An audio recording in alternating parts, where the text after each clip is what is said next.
Hello guys. आज हम लोग पास्ट कंटिन्यूअस टेंस का सभी सेंटेंसेस एक स्नैप में पढ़ेंगे। इससे क्या फ़ायदा होगा कि आपको सभी सेंटेंस एक ही स्नैप में रिवाइज हो जाएगा, प्रैक्टिस भी हो जाएगा आपको, और आपको याद करने में आसान रहेगा। तो आइए हम लोग स्टार्ट करते हैं पास्ट कंटिन्यूअस टेंस के सभी सेंटेंसेस को एक ही स्नैप में। तो हमारा चैप्टर है आज का पास्ट कंटिन्यूअस टेंस।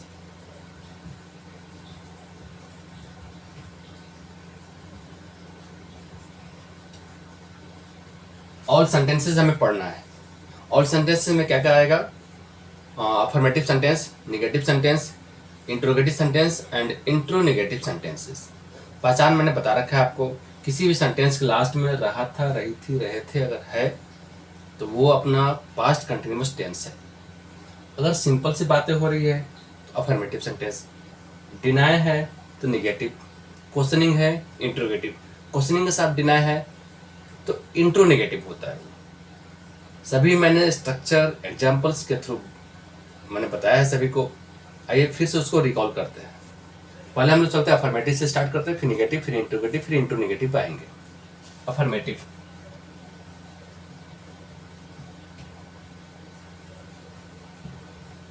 अफर्मेटिव में हमने क्या पढ़ा था पास्ट कंटिन्यूअस टेंस के। इसमें वाज या वर्ब लगता है। प्रेजेंट कंटिन्यूअस में क्या लगता था? Is, are, M. सेम चीजें हैं, थोड़ी सी पैटर्न का फर्क है। चीजें अगर प्रेजेंट में चल रही है तो प्रेजेंट कंटिन्यूअस, पास्ट में चल रही है तो पास्ट कंटिन्यूअस।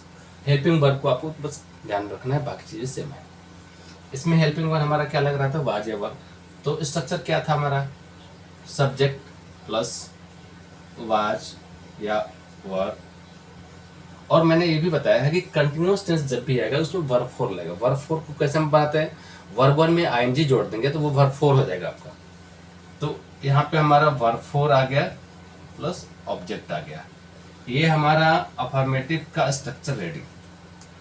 ओके, अब नेगेटिव में चलते हैं। नेगेटिव का कैसे होगा? नेगेटिव में क्या करेंगे हम लोग? हेल्पिंग वर्ब के बाद में नोट लगाएंगे। तो सब्जेक्ट प्लस वाज या verb plus note plus verb four plus object, ये हो गया। ठीक है। अफर्मेटिव में सब्जेक्ट प्लस हेल्पिंग वर्ब था प्लस वर्ब फोर था प्लस ऑब्जेक्ट। हेल्पिंग वर्ब में क्या आया था हमारा? वाज या वर्ब आया था। निगेटिव में क्या होगा? सब्जेक्ट प्लस वाज या verb plus not plus verb four plus object. Negative में हमेशा नॉट हेल्पिंग वर्ब के बाद में होता है। किसी भी टेंस का अगर हम निगेटिव सेंटेंस पढ़ रहे हैं हम लोग तो उसमें क्या होगा? हेल्पिंग वर्ब के बाद नॉट आएगा। इंट्रोगेटिव में चलते हैं हम लोग।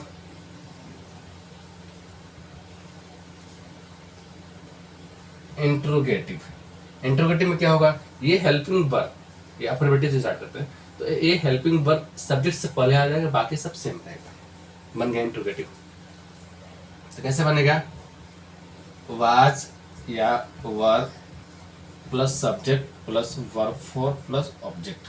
एक चीज इंपॉर्टेंट चीज है इसमें, क्वेश्चन मार्क, उसको कभी भी नहीं भूलना है। वो चाहे हिंदी सेंटेंस हो चाहे इंग्लिश सेंटेंसेज हो, क्वेश्चन मार्क हमेशा इंट्रोगेटिव में देना है। क्वेश्चन मार्क से ही आदमी समझता है कि नहीं इसमें क्वेश्चन किया जा रहा है। सो अब चलते हैं इंट्रोनेगेटिव में।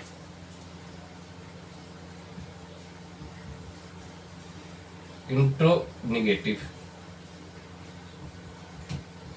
इंट्रोनेगेटिव में क्या होता है? मैंने बता रखा है कि सिंपल नेगेटिव में आपको हेल्पिंग वर्ब के बाद में नोट आता है, लेकिन जब इंट्रोगेटिव में नेगेटिव अगर आ रहा है तो वो आपको सब्जेक्ट के बाद नोट लगेगा, किसी भी टेंस का हो।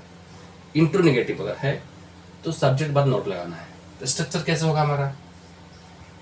वाज या verb plus subject plus note plus verb four plus object plus question mark.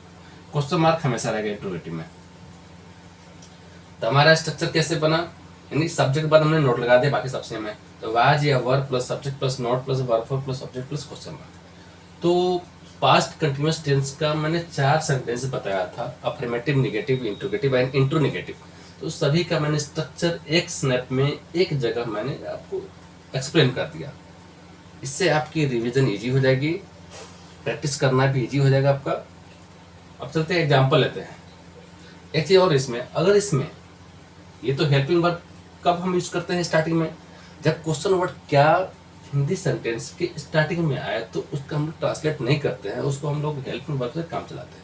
लेकिन वही क्वेश्चन वर्ड बीच में अगर आए सेंटेंसेस के, जिसको हम लोग WH वर्ड बोलेंगे, उसमें कब, क्या, क्यों, कैसे, कहाँ, ये भी ये रहेगा, तो उसको हम इंग्लिश ट्रांसलेट करेंगे। किसी भी सेंटेंस के स्टार्टिंग में ये सब वर्ड नहीं आता है, सिर्फ क्या आता है, ठीक है। तो बीच में अगर आता है क्वेश्चनिंग वर्ड, उसका हम लोग ट्रांसलेट करेंगे, उसके बाद में हेल्पिंग वर्ब लगाएंगे सब्जेक्ट के अकॉर्डिंग, उसके बाद में बाकी सब स्ट्रक्चर होगा। सो अगर WH वर्ड है तो WH वर्ड इसके स्टार्टिंग में आ जाएगा, जैसे what, when, why plus was या verb plus subject plus not plus verb plus subject. वैसे इसमें भी होगा WH word means what, when, why plus was ever plus subject plus verb four plus object plus question mark. Okay, with WH word and without WH word मैंने आपको recall करा दिया। अब example लेते हैं। तुम क्रिकेट खेल रहे थे।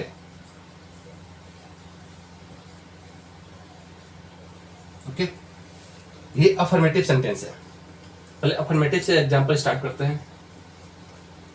Subject, object, verb. हिंदी का स्ट्रक्चर ये है। हिंदी में क्या होता है, सब्जेक्ट होता है, ऑब्जेक्ट होता है, वर्ब होता है। लेकिन इंग्लिश का स्ट्रक्चर क्या होता है, subject plus verb plus object होता है, ठीक है। हिंदी में ऑब्जेक्ट बीच में आता है, उसको हमें लास्ट में करना पड़ता है, और वर्ब को ट्रांसलेट करते टाइम पे बीच में लाना पड़ता है, फर्क इतना ही है।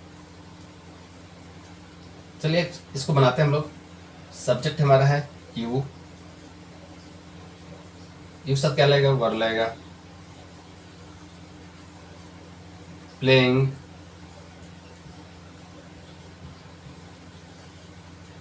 क्रिकेट। आपको स्टेप बाय स्टेप स्ट्रक्चर को फॉलो करना है, कहीं भी मिस्टेक नहीं होगा। प्रैक्टिस करिए ज़्यादा से ज़्यादा हो सके, उसके बाद में आप हैबिचुअल हो जाएंगे। तो इससे क्या होगा, कभी भी आपको गलती नहीं होगी। कम्युनिकेशन स्किल्स में भी आप यूज़ कर सकते हैं इसको, राइटिंग के लिए भी यूज़ कर सकते हैं, कोई दिक्कत नहीं होगा। नेक्स्ट चलते हैं निगेटिव पे। निगेटिव में क्या होगा, इसी को हम लोग निगेटिव बनाएंगे। तुम क्रिकेट नहीं खेल रहे थे, तो क्या करेंगे, हेल्पिंग वर्ब बाद में नोट लगा देंगे। You were not playing cricket, ठीक है। तुम क्रिकेट नहीं खेल रहे थे, you are not playing cricket. Interrogative कैसे बनाएंगे, क्या तुम क्रिकेट खेल रहे थे, कैसे बनाएंगे, हेल्पिंग वर्ब वाले आएगा, फिर subject plus verb plus subject plus question mark. तो इंटरोगेटिव में बनाते हैं इसको, तो हेल्पिंग वर्ब पहले लाते हैं, वर यू प्लेइंग क्रिकेट, इसके बाद में क्वेश्चन मार्क। क्या तुम क्रिकेट खेल रहे थे, इस स्ट्रक्चर पर मैं बता रहा हूँ। क्या तुम क्रिकेट खेल रहे थे, were you playing cricket question mark, were you playing cricket question mark, correct. अब चलते हैं इंट्रोनेगेटिव पे। तुम क्रिकेट क्यों नहीं खेल रहे थे, थोड़ा सा चेंजेस करना पड़ेगा, ठीक है। तो तुम क्रिकेट क्यों नहीं खेले, तो उसको कैसे बनाएंगे, पहले क्यों के लिखेंगे हम लोग, why were you not playing cricket question mark. याद रखना हमेशा इंट्रोनेगेटिव में सब्जेक्ट बाद नोट आता है, सब्जेक्ट बाद नोट आ रहा है। Why were you not playing cricket, ठीक है। अगर इस पे भी, अगर इस सिंपल पे भी अगर हम लोग निगेटिव वाला बनाते ये विदाउट WH वर्ड, तो were you not playing cricket, WH word के साथ बना रहे हैं वाई, तो तब भी सब्जेक्ट बाद नोट आएगा, तो why were you not playing cricket. Okay, तो मैं सभी सेंटेंसेस के एक एक एग्जांपल लेके मैंने आपको प्रैक्टिस करा दिया। आपको सभी सेंटेंसेस पे सभी सब्जेक्ट्स के साथ 5-5 एग्जांपल लेने हैं, लिखने हैं पहले एग्जांपल, फिर उसको बनाना है कंटिन्यूसली, बोलना भी है, उसके बाद में एग्जाम्पल लेना नहीं है, डायरेक्ट बोलना है, बनाना है, ऐसे करके फिर उसके बाद में फिर एग्जाम्पल नहीं लेना है, फिर इसको कम्युनिकेशन में कन्वर्ट करना है। जो भी आप पास्ट की बातें, पास्ट टेंस हम लोग पढ़ रहे हैं, तो पास्ट के इंसिडेंट्स जो कंटिन्यू चल रहा था उस टाइम पे, उसके बारे में आप मन में सोचिए, फिर उसको स्पीच करना स्टार्ट करिए। ओके, तो आपका अगर कहीं भी कोई अगर डाउट है तो आप मेरे से पूछ सकते हैं कमेंट में, मैं पूरी तरह से आपको हेल्प करूंगा। तो उम्मीद करता हूं कि आप लोगों का बहुत अच्छा समझ में आया होगा। सो आज हम लोग चैप्टर यहीं पे फिनिश करते हैं, तब तक मैं पाए thank you for watching my video. Please subscribe my channel, like share and press bell icon to get regular updates.